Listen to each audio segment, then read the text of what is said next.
Hello बच्चों, आप सभी का स्वागत है आपके अपने यूट्यूब चैनल में जिसका नाम है socionomics a complete guide for social science. तो बच्चों, आज मैं क्लास 9th इकोनॉमिक्स का एक नया चैप्टर लेकर के आया हूँ और इस चैप्टर का नाम है पीपल एज रिसोर्स। बच्चों, यदि अभी तक आपने सोशियोनॉमिक्स यूट्यूब चैनल को सब्सक्राइब नहीं किया है तो प्लीज इसे सब्सक्राइब कर ले और इसे ज्यादा शेयर करें। जो भी वीडियोस मैं अपलोड करता हूँ उसे अंत तक जरूर देखें ताकि आपका जो भी कॉन्सेप्ट है वो अच्छे से क्लियर हो जाए। बच्चों, मैं देख रहा हूँ कि जो भी वीडियोस मैं अपलोड करता हूँ उसके ऊपर ना तो लाइक्स आते हैं ना ही कोई कमेंट्स आते हैं। तो बच्चों, यदि आप चाहते हो कि आपका सपोर्ट मुझे मिलता रहे तो आप लाइक्स करो और साथ में जो है वो मेरे चैनल के ऊपर जो भी वीडियोस अपलोड होता है उसके ऊपर जो भी कमेंट हो उसे आप जरूर कमेंट बॉक्स में लिखिए। तो बच्चों, आपका एजुकेटर चंदन सर आज इस लेक्चर को शुरू करने जा रहे हैं आज के मोटिवेशनल कोट के साथ। और आज का मोटिवेशनल कोट है be so busy improving yourself that you have no time to criticise other. इस मोटिवेशनल कोट का मतलब ये है बच्चों कि आप अपने आप में सुधार लाने में इतना व्यस्त हो जाओ कि आपके पास कोई समय ही न रहे दूसरे का शिकायत करने के लिए। अक्सर बच्चों ये देखा जाता है कि हम लोग अपने कमियां को छुपाने के लिए दूसरों का शिकायत करते हैं और अपना समय को बर्बाद करते हैं। तो जो समय आप दूसरे के शिकायत करने में आप बर्बाद करते हो उसी समय में आप अपने आप में सुधार लाओ। इसी से आप जो है एक सफल इंसान जीवन में बन सकोगे। तो बच्चों, आइए इस लेक्चर को शुरू करते हैं आज के फर्स्ट टॉपिक के साथ। और आज का फर्स्ट टॉपिक है रिसोर्स क्या होता है। तो रिसोर्स जो है वो कोई भी चीज होता है जो कि हमारे नीड्स एंड रिक्वायरमेंट को पूरा करता है। रिसोर्स बहुत ही इंपॉर्टेंट एसेट है किसी भी नेशन के लिए। रिसोर्स की ही वजह से किसी भी देश का इकोनॉमिक डेवलपमेंट और वेलफेयर हो पाता है लोगों का। आप देखिएगा कि जो देश है वो काफी हद तक जो है वो रिसोर्स के ऊपर डिपेंड होता है। रिसोर्स जो है वो देश के लिए फाउंडेशन क्रिएट करता है। रिसोर्स के ही प्रॉपर यूज से देश का इकोनॉमिक ग्रोथ एंड डेवलपमेंट होता है और लोगों का लाइफ जो है वो इजी और कंफर्टेबल हो पाता है। बच्चों, रिसोर्स को हम लोग मेजर 3 ग्रुप्स में डिवाइड कर सकते हैं और 3 ग्रुप्स जो रिसोर्स के हैं वो है नेचुरल रिसोर्स, ह्यूमन रिसोर्स और human made resource. Natural resource वो रिसोर्स होते हैं जो नेचर के द्वारा अर्थ सरफेस पे प्रोवाइड किए जाते हैं, जैसे कि water, soil, forest. Natural resource के बिना अर्थ सरफेस पे लाइफ एग्जिस्ट करने के बारे में हम लोग इमेजिन भी नहीं कर सकते हैं। हमारा जो एग्जिस्टेंस है ह्यूमन बींग्स का वह नेचुरल रिसोर्स के प्रेजेंस पे ही डिपेंडेंट है। नेक्स्ट जो रिसोर्स का क्लासिफिकेशन है वो है ह्यूमन रिसोर्स। ह्यूमन रिसोर्स क्या होता है? तो ह्यूमन रिसोर्स को हम लोग कह सकते हैं it includes all those people who are educated, skilled, trained, and they have the physical ability to transform the natural resource into such resource which makes the life of the people easy and comfortable on the earth surface. आप देखिए बच्चों कि किसी भी देश में जो भी स्टॉक होता है एजुकेटेड, ट्रेंड, एक्सपीरियंस, स्किल्ड लोगों का, उसी स्टॉक को हम लोग क्या कहते हैं? Human capital.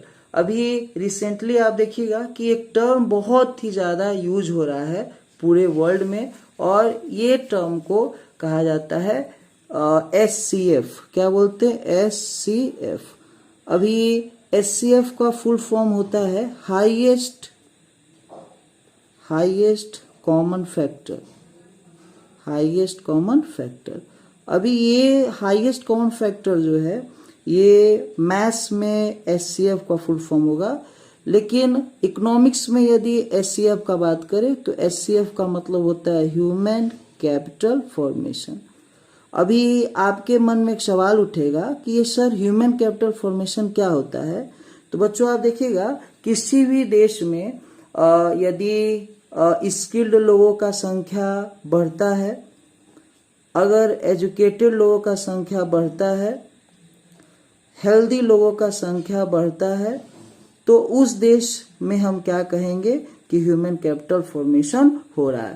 Human capital formation के कारण जो भी देश में उपलब्ध संसाधन होते हैं उसका बेहतर से बेहतर उपयोग हो पाता है। और बच्चों आप देखिएगा कि वर्ल्ड के जो भी डेवलप कंट्रीज हैं वो काफ़ी ज़्यादा इन्वेस्ट करते हैं अपने देश में एजुकेशन इंफ्रास्ट्रक्चर को इम्प्रूव करने के लिए, साथ में हेल्थ इंफ्रास्ट्रक्चर को इम्प्रूव करने के लिए। जो डेवलप कंट्रीज होते हैं वो लोगों के जॉब ओरिएंटेड ट्रेनिंग और स्किल डेवलपमेंट के भी ऊपर काफ़ी ज़्यादा इन्वेस्टमेंट करते हैं, जिसके कारण आप देखिएगा ह्यूमन कैपिटल का फॉर्मेशन होता है डेवलप कंट्रीज में। और डेवलप कंट्रीज जो है वहाँ के लोग काफ़ी ज़्यादा हाई स्टैंडर्ड ऑफ लिविंग को एंजॉय करते हैं और जो डेवलप कंट्री होते हैं उनका इकोनॉमिक ग्रोथ जो है बहुत तेजी से हो पाता है। तो आप कह सकते हो कि देश का जो इकोनॉमिक ग्रोथ और डेवलपमेंट है, साथ में लोगों का जो वेलफेयर है, वो काफ़ी हद तक ह्यूमन कैपिटल फॉर्मेशन के ऊपर टिका हुआ है। और ह्यूमन कैपिटल फॉर्मेशन कब होगा? जब कोई भी देश जो है काफ़ी ज़्यादा इन्वेस्टमेंट करेगा एजुकेशन को इम्प्रूव करने के ऊपर, हेल्थ को इम्प्रूव करने के ऊपर, और लोगों को ट्रेनिंग और स्किल ज़्यादा मात्रा में प्रोवाइड करने के ऊपर, तभी जाकर के देश में ह्यूमन कैपिटल का फॉर्मेशन हो पाएगा। बच्चों आप देखिएगा कि जो आपके ह्यूमन रिसोर्स है, ठीक ना, वो नेचुरल रिसोर्स को यूज करके कुछ रिसोर्स को क्रिएट करते हैं और इन रिसोर्सेस को ह्यूमन मेड रिसोर्स कहा जाता है। तो बच्चों आप देखिएगा कि देश में जो भी ब्रिज हैं, रोड हैं, डैम हैं, ये सभी ह्यूमन मेड रिसोर्स कहलाते हैं। ह्यूमन मेड रिसोर्स जो है वो लोगों का जो लाइफ है वो काफ़ी ज़्यादा इजी और कंफर्टेबल बनाता है। जैसे एग्जांपल के तौर पे आप देखिए बच्चों कि नेचर ने हमें रिवर दिया है। नेचर ने हमें क्या दिया है? रिवर दिया है। और रिवर क्या है? एक नेचुरल रिसोर्स है। लेकिन इस रिवर के ऊपर जो डैम बनाने का काम है वो ह्यूमन बींग्स ने किया। इसीलिए ये जो रिवर के ऊपर डैम है, ये डैम क्या है? ये है आपका ह्यूमन मेड रिसोर्स। तो आप देखिएगा डैम बनने से जो रिवर का वाटर है उसे स्टोर किया जाता है ताकि ड्राई सीजन में जो लोगों का वाटर रिक्वायरमेंट है उसे पूरा किया जा सके। जो डैम बनाया जाता है उसमें जो भी रिवर का वाटर स्टोर किया जाता है उससे हाइड्रो इलेक्ट्रिसिटी प्रोड्यूस होता है। और इस तरीके से आप देखिएगा कि रिवर तो नेचुरल रिसोर्स है, लेकिन उसके ऊपर ह्यूमन मेड रिसोर्स डैम बना करके ह्यूमन बीइंग जो है वो लोगों के लाइफ में काफ़ी ज़्यादा ट्रांसफॉर्मेशन लाने का काम कर रहे हैं। लोगों का जो लाइफ है उससे इजी और कंफर्टेबल बना रहे हैं। तो बच्चों रिसोर्स को हम लोग 3 पार्ट्स में डिवाइड कर सकते हैं। Natural resource, resources which are provided by the nature, human resource, it refers to the skilled, educated, healthy people who have the physical and mental ability to convert the natural resource into the useful human-made resource.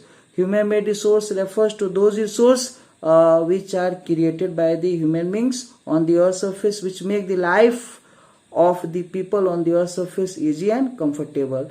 Human capital refers to the stock of educated, trained, experienced human who contribute significantly in the progress of the nation. And human capital formation refers to addition made to the stock of the human capital in the country. And human capital formation takes place when government heavily invest in the health infrastructure, education infrastructure, and in the improvement of the skill and the training of the human beings in the nation. Next topic जो है बच्चों वो है importance of health for the economy.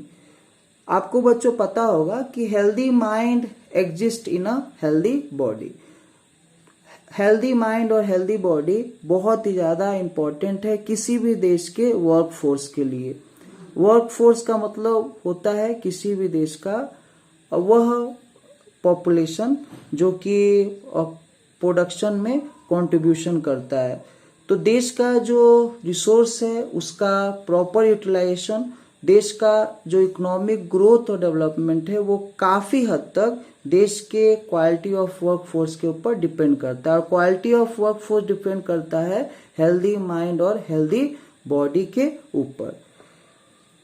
बच्चों आप देखिएगा कि जो भी अनहेल्दी पर्सन होते हैं वो या तो काम छोड़ देते हैं या फिर उनका जो कंट्रीब्यूशन होता है डेवलपमेंट में वो काफ़ी ज़्यादा कम होता है। और इससे जो है जिस संस्था में भी काम करते हैं अनहेल्दी पर्सन और साथ में देश जहाँ पे अनहेल्दी पर्सन रहते हैं उनको बहुत ही ज़्यादा नुकसान उठाना पड़ता है।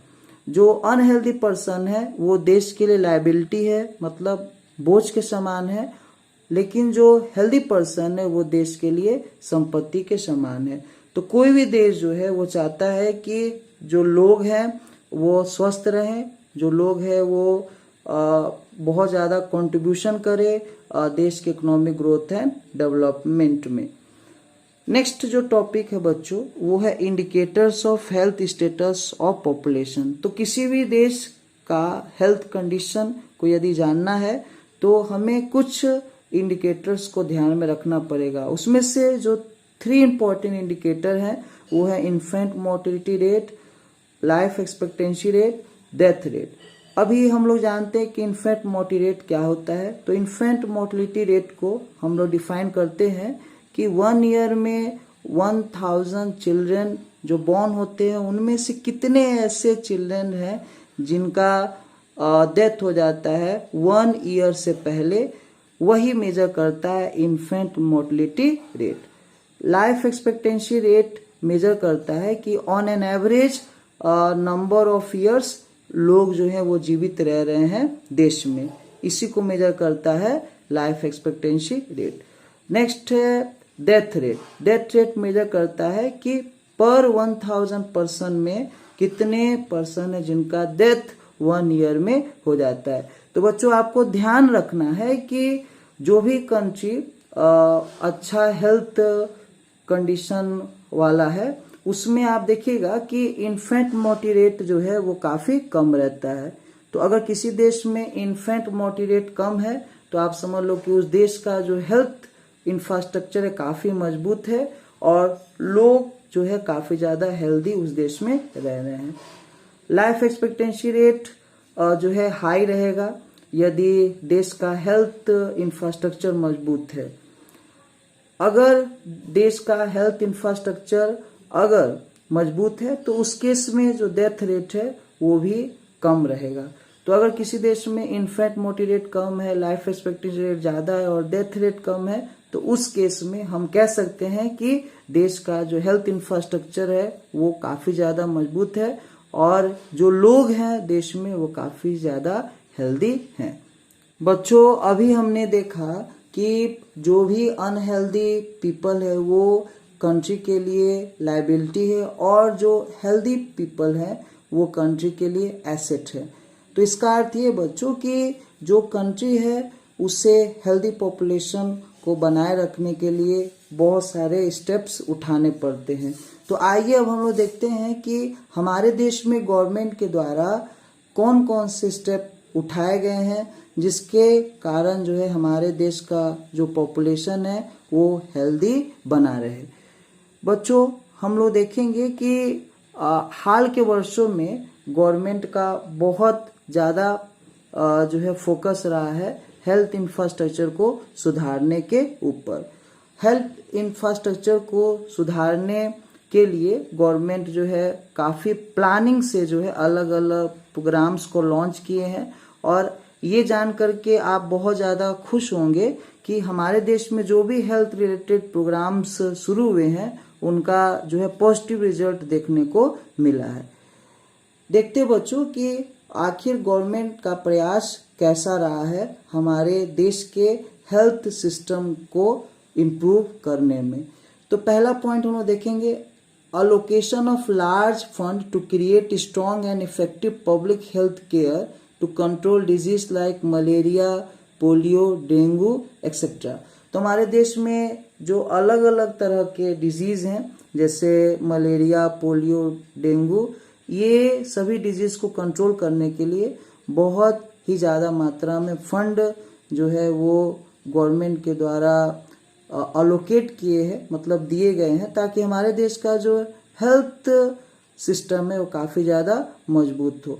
हेल्थ सिस्टम को मजबूत करने के लिए जगह जगह पे प्राइमरी हेल्थ सेंटर खोले गए हैं, कम्युनिटी हेल्थ सेंटर खोले गए हैं, और हमारे देश में जो है नेशनल लेवल पे भी बहुत सारे गवर्नमेंट के द्वारा हॉस्पिटल्स रन किए जा रहे हैं, जिसमें लेटेस्ट जो है वो इक्विपमेंट का सहारा लिया जा रहा है, ताकि जो भी लोग हैं उनको चीप कॉस्ट पे जो है अच्छे से अच्छे ट्रीटमेंट दिए जा सके। तो हमारे देश में आप देखिएगा Banaras Hindu university, all India institute of medical science, ये सभी जो हैं वो बड़े बड़े गवर्नमेंट हॉस्पिटल्स हैं, जहाँ पे जो भी लोग हैं उनको सही इलाज और सस्ते इलाज उपलब्ध गवर्नमेंट के द्वारा कराए जा रहे हैं। और इन्हीं सभी प्रयासों के कारण बहुत हद तक हमारे देश में मलेरिया, पोलियो, डेंगू जैसे बीमारियों के ऊपर कंट्रोल पा लिया गया है।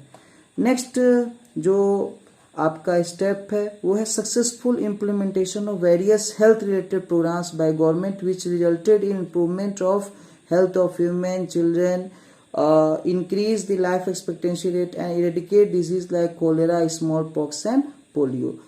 आप देखिए बच्चों कि हमारे देश में बहुत ज़्यादा मात्रा में हेल्थ रिलेटेड प्रोग्राम चलाए जा रहे हैं गवर्नमेंट के द्वारा, ताकि जो डिजीज़ है उसको या तो कंट्रोल किया जाए या फिर उससे पूरी तरीके से हमारे देश से इरेडिकेट कर दिया जाए। तो उसी सभी प्रोग्राम्स में से एक दो प्रोग्राम्स मैं आपको बताता हूँ। एक प्रोग्राम है आपका आयुष्मान भारत योजना। तो आयुष्मान भारत योजना में 5 लाख रुपीस तक फ्री ऑफ कॉस्ट ट्रीटमेंट जो है वो गवर्नमेंट के द्वारा दिया जाता है। जो भी आयुष्मान भारत योजना से जुड़े हुए कार्ड जिनके पास रहते हैं उन्हें जो है मुफ्त में 5 लाख रुपीस तक का जो है वो इलाज दिया जाता है गवर्नमेंट के द्वारा। दूसरा एक योजना है मिशन इंद्रधनुष। तो मिशन इंद्रधनुष जो योजना है उसमें जो है गवर्नमेंट वैक्सीनेशन के मदद से बहुत सारे डिजीज को कंट्रोल करने का प्रयास कर रही है। फिर आप देखिएगा कि भारत में जो है पोलियो को इरेडिकेट करने के लिए लगातार जो है गवर्नमेंट के द्वारा काम किए गए प्लान मैनर में, और पोलियो जो है हमारे देश से पूरी तरीके से इरेडिकेट हो चुका है। हाल ही में आप देखिए बच्चों कि कोविड-19 से लोगों को बचाने के लिए जो है विश्व का सबसे बड़ा वैक्सीनेशन प्रोग्राम हमारे देश में अभी चल रहा है। तो बच्चों आप ज़्यादा मात्रा में जो गवर्नमेंट के द्वारा वैक्सीनेशन का अरेंजमेंट किया गया है उसका लाभ उठा और अपने आप को वैक्सीनेट करा ले, ताकि आप कोविड-19 वायरस से बच सके। नेक्स्ट जो आपका स्टेप है वो है wide use of mass media to make people aware about various disease, prevention of disease and ways to promote the hygienic living condition of people in the nation. हमारे देश में मास मीडिया जैसे कि television, newspapers, radio, इन सभी के माध्यम से लोगों को अलग अलग डिजीज के बारे में जो है जानकारियाँ उपलब्ध कराई जा रही हैं। अलग अलग डिजीज को कैसे रोका जा सकता है उसके बारे में जानकारियाँ उपलब्ध कराई जा रही हैं। साथ में लोगों को यह भी बताया जा रहा है कि किस तरीके से लोग जो है वो स्वच्छ वातावरण में रह के अनेकों प्रकार की बीमारियों से बच सकते हैं। तो गवर्नमेंट जो है हमारे देश में हेल्थ कंडीशन को इम्प्रूव करने में लगातार अपना कंट्रीब्यूशन कर रही है, और हमें भी जो है रिस्पॉन्सिबल सिटीजन होने के नाते गवर्नमेंट का जो भी प्रोग्राम्स है उसको सपोर्ट करना चाहिए, और प्रोग्राम्स जो भी गवर्नमेंट के द्वारा हेल्थ से जुड़े हुए चलाए जा रहे हैं उसका लाभ हमें ज़्यादा मात्रा में लेना चाहिए। चलिए नेक्स्ट हम लोग देखते हैं बच्चों एजुकेशन। तो आपको मैंने अभी ही बताया है कि हेल्थ एजुकेशन ये इम्पॉर्टेंट पिलर्स है किसी भी देश के ह्यूमन रिसोर्स के। बिना हेल्थ और एजुकेशन के ह्यूमन रिसोर्स डेवलपमेंट किसी भी देश में नहीं हो सकता। एक बहुत ही महान वैज्ञानिक ने कहा था कि जो भी नॉलेज में इन्वेस्टमेंट किया जाता है उसका सबसे ज़्यादा जो है वो इंटरेस्ट मिलता है। मतलब कि यदि आप अपने ज्ञान में जो है वो पैसा खर्च करोगे तो उस पैसे का जो है सबसे ज़्यादा इंटरेस्ट आपको मिलने वाला है। जो आपका एजुकेशन है वो आपको नॉलेज देता है, साथ में आपको जीवन में आगे बढ़ने का मौका देता है, और एजुकेशन की वजह से आपका चरित्र का निर्माण होता है, और एजुकेशन जो है किसी भी देश को जो है आगे बढ़ने में मदद करता है। बिना एजुकेशन का जो है कोई भी देश जो है आगे नहीं बढ़ सकता। देश जो है अगर एजुकेशन को प्रमोट करेगा तो ज़्यादा लोग एजुकेटेड होंगे, ज़्यादा लोग एजुकेटेड होंगे तो एजुकेटेड लोग कंट्रीब्यूट करेंगे देश के विकास में। इसीलिए नेल्सन मंडेला के द्वारा कहा गया था, education is the most powerful weapon which can be used to change the world. अभी बच्चों हम लोगों ने देखा है कि एजुकेशन बहुत ही ज़्यादा इम्पोर्टेंट है किसी भी देश के डेवलपमेंट के लिए। Without education no country can develop. तो आप देखो कि हमारे देश में गवर्नमेंट जो है बहुत सारे स्टेप्स लिए हैं ताकि एजुकेशन को हमारे देश में बढ़ावा दिया जा सके। तो सबसे पहले आप देखिएगा कि जो भी बच्चे हैं हमारे देश में जिनका एज 6 to 14 ईयर्स है उनके लिए फ्री एजुकेशन को फंडामेंटल राइट बना दिया गया है। नेक्स्ट हमारे देश में बहुत सारे जो है मास लिटरेसी प्रोग्राम चलाए जा रहे हैं, जैसे कि सर्व शिक्षा अभियान। सर्व शिक्षा अभियान जो है वो इंडिया में चलाया गया जो है सबसे बड़ा अभियान है शिक्षा को बढ़ावा देने के लिए। और सर्व शिक्षा अभियान का जो थीम है वो है सब पढ़े सब बढ़े, और इसी थीम को इस्तेमाल जो है वो सर्व शिक्षा अभियान के तहत किया जाता है ताकि सभी लोगों को एक समान मौका मिले और देश में जो आपका शिक्षा का स्तर है वो सुधरे और लोग ज़्यादा मात्रा में शिक्षित हों। Implementation of midday meal scheme to ensure that the children from extremely poor families get nutritious food during school। तो हमारे देश में बच्चों ये देखा गया कि बहुत सारे बच्चे जो हैं वो स्कूल इसलिए नहीं जा पा रहे हैं क्योंकि उन्हें जो है वो भरपेट भोजन भी नहीं मिलता है। काफ़ी बच्चे जो हैं वो माल न्यूट्रिशन के शिकार हुआ करते थे क्योंकि उनको सही से भोजन नहीं मिलता था। कुपोषण के कारण बहुत सारे बच्चे जो है वो बीमार रहते थे, वो स्कूल जाने में सक्षम नहीं थे। तो इस सभी चीज़ों को देखते हुए गवर्नमेंट ने जो है मिड डे मील स्कीम शुरू किया ताकि जो बच्चे हैं जो काफ़ी गरीब परिवार से आते हैं उनको भोजन भी मिले ताकि उनका स्वास्थ्य बेहतर हो और भोजन के साथ साथ उनको शिक्षा भी दिया जाए स्कूल में। तो मिड डे मील स्कीम जो है काफ़ी ज़्यादा सक्सेसफुल हमारे देश में हुआ। मिड डे मील स्कीम की वजह से जो बच्चे हैं उनको न्यूट्रिशियस फूड भी मिल रहा है और साथ में शिक्षा मिल रहा है। मिड डे मील स्कीम के कारण हमारे देश में जो संख्या है छात्रों का अलग अलग गवर्नमेंट स्कूल्स में वो काफ़ी ज़्यादा बढ़ा है। Technical education is being provided so that children can pick up skill and become self-reliant। तो हमारे देश में बहुत सारे जो हैं वो आपके टेक्निकल एजुकेशन भी प्रोवाइड किए जा रहे हैं बच्चों को ताकि बच्चे जो हैं वो स्किल उनके पास आए और वह आत्मनिर्भर बन पाए। हमारे देश में आप देखिएगा एक प्रधानमंत्री कौशल विकास योजना जो है वो चल रहा है जिसमें अलग अलग तरीके के स्किल बेस्ड ट्रेनिंग जो है वो फ्री ऑफ कॉस्ट बच्चों को दिए जा रहे हैं ताकि बच्चे स्किल्ड हो और या तो वो सेल्फ रिलायंट हो जाए, मतलब आत्मनिर्भर हो जाए शॉप वगैरह खोल करके, या फिर उन्हें आसानी से काम मिल जाए। हमारे देश में आप देखिएगा बहुत सारे डिस्टेंस लर्निंग प्रोग्राम भी चलाए जा रहे हैं और डिस्टेंस लर्निंग प्रोग्राम के माध्यम से वो भी लोग पढ़ाई कर सकते हैं जो कि रेगुलर स्कूल्स या कॉलेज को अटेंड नहीं कर पाते हैं बहुत सारे जो है वो कारणों की वजह से। तो हमारे देश में आप देखिएगा इग्नू जो है डिस्टेंस लर्निंग प्रोग्राम प्रोवाइड करा रहा है। उसके बाद नालंदा ओपन यूनिवर्सिटी, ये भी डिस्टेंस लर्निंग प्रोग्राम जो है वो करा रहा है। इसी तरीके से बहुत सारे यूनिवर्सिटीज़ हैं जिनका डिस्टेंस लर्निंग प्रोग्राम है, और डिस्टेंस लर्निंग प्रोग्राम की वजह से ऐसे लोग जिनका पढ़ाई या तो बीच में छूट गया या फिर वो किसी प्रॉब्लम के कारण अपना रेगुलर कॉलेजेस या स्कूल को अटेंड नहीं कर पा रहे हैं, तो वो लोग भी डिस्टेंस लर्निंग प्रोग्राम के मदद से देश में पढ़ाई कर सकते हैं। तो आप देखिएगा कि जो भी प्रयास किए गए हैं गवर्नमेंट के द्वारा, चाहे वो स्टेट गवर्नमेंट के द्वारा हो या सेंट्रल गवर्नमेंट के द्वारा हो, इन सभी प्रयासों का नतीजा देखने को मिल रहा है। हमारे देश में जो लिटरेसी रेट है वो बढ़ा है, और जो number of school going boys हो या गर्ल्स हो वो भी काफ़ी ज़्यादा बढ़ा है।